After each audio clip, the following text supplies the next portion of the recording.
An I-cord is a really simple way to make a cord or a string using just a few stitches. You knit it in the round, but you knit it flat. It is a round knit structure, but you knit it flat. All right, so to begin, just with a slip knot and normal length of tail. Doesn't have to be too much, too little. I'm just going to quickly cast on an additional 2 stitches.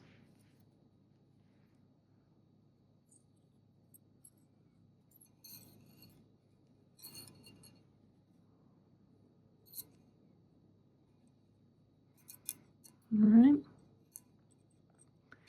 And an I-cord can be anywhere from 3 to 5 stitches.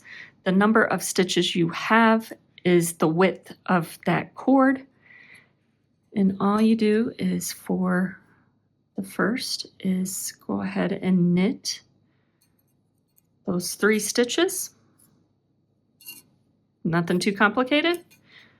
But now, instead of turning the work and working back across, we're just going to slide that to the opposite end of our needle. You can do this on a cable as well. If you don't have either of those, you can have straights and just slip them back over. So now we're back to the first stitch. I'm going to go into that stitch, pull my yarn tightly across. Not so tight that it's tough to work, but where there's tension, and knit back across. And that is all you do for an I-cord.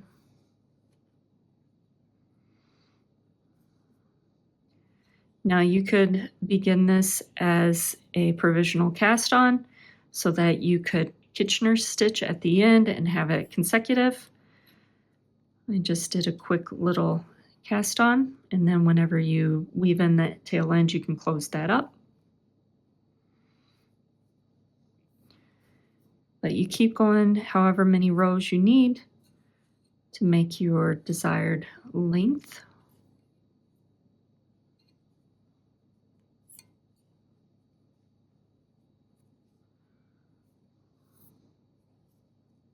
So now you can see with just a few short rows how you're already making that cord for an I-cord. Again, this is just with 3 stitches.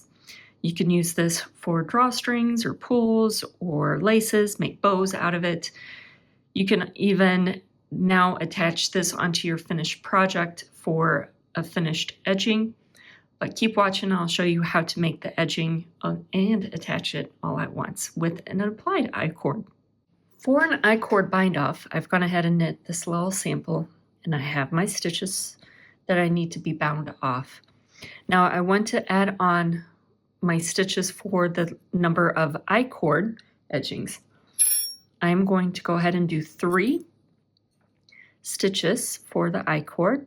So I'm going to take the tail and just kind of twist it over itself and add it onto my needle so that this can be my foundation of what I am knitting the I-cord onto.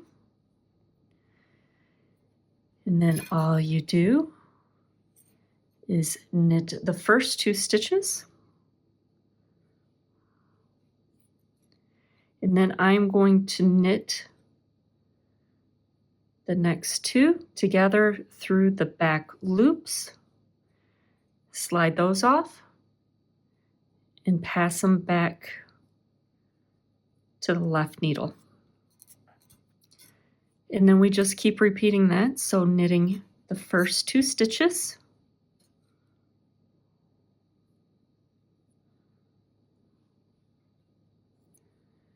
and then knitting the next 2 through the back loop and passing that all back over. And you continue doing this for the desired number of stitches that you need to bind off.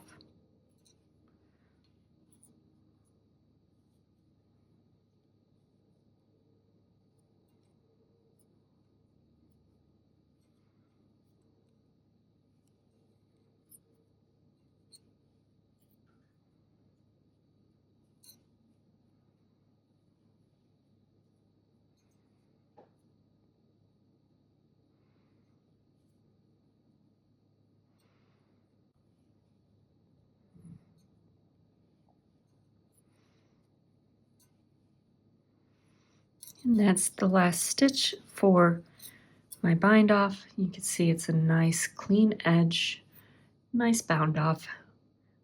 Looks nice from the front and the back.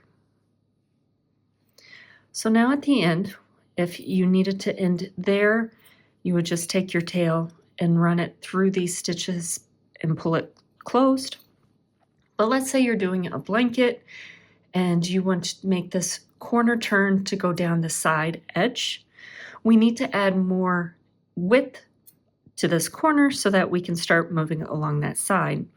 So what I'm going to do is move to the other end again, knit my first 2 stitches.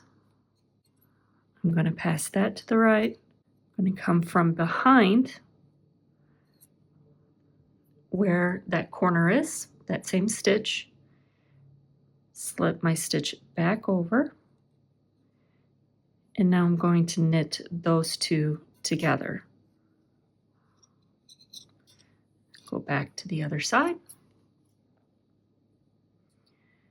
And now we want to start making, so that's the curve for the corner. So now we want to make up that side. So I'll knit the first 2 stitches. I'm going to slip my first stitch, going from the back to the front, slip my stitch back, and knit 2.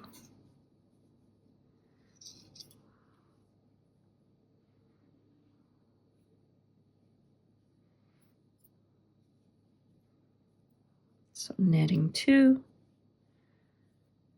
slipping,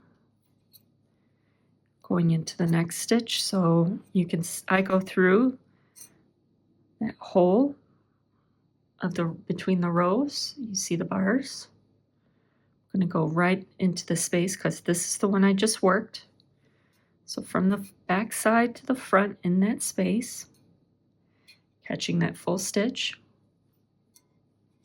that's on the edge, slip my 3rd stitch of the I-cord, knit 2 together. Now I'll keep on doing that until we get to this corner. So we showed on an outside edge what to do on an inside edge. So now you can see I'm coming to this inside edge, the corner.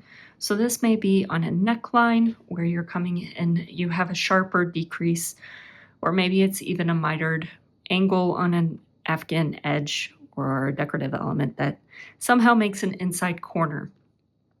Where on the outside corner we needed to add width, we need to decrease width here.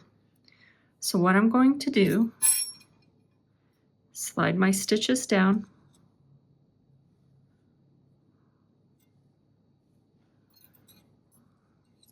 I'm going to knit the first stitch, going to slip the second one with a yarn over, slip the 3rd one, and insert it right where it would be for the next row.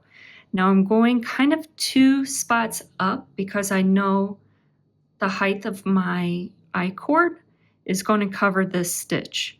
So I'm going into the one right above it, going from the back side, slipping my stitch back over, and knitting those 2 together. Now for the next row, I'm going to work across this bound off edge. So I'm going to knit my first stitch. I'm going to knit the second stitch with the wrap, going past the 3rd, and then with this bound off edge, since there's 3 strands, it's a little bit bulkier than just a normal edge stitch. I'm just picking up 1 loop of the stitch, pass my stitch back over, and work into that.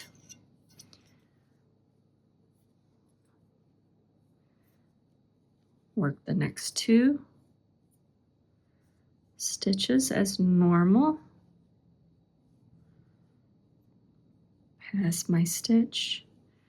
Now I want to pick up just that 1 stitch loop. Pass the stitch and knit those 2 together.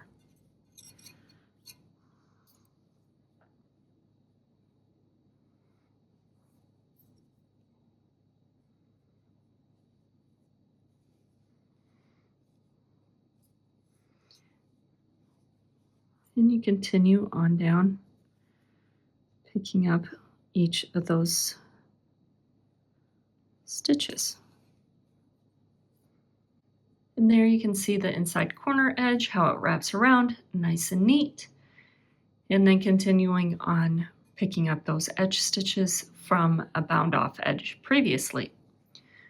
So there you go, all the different ways you can apply an I-cord as you are knitting it.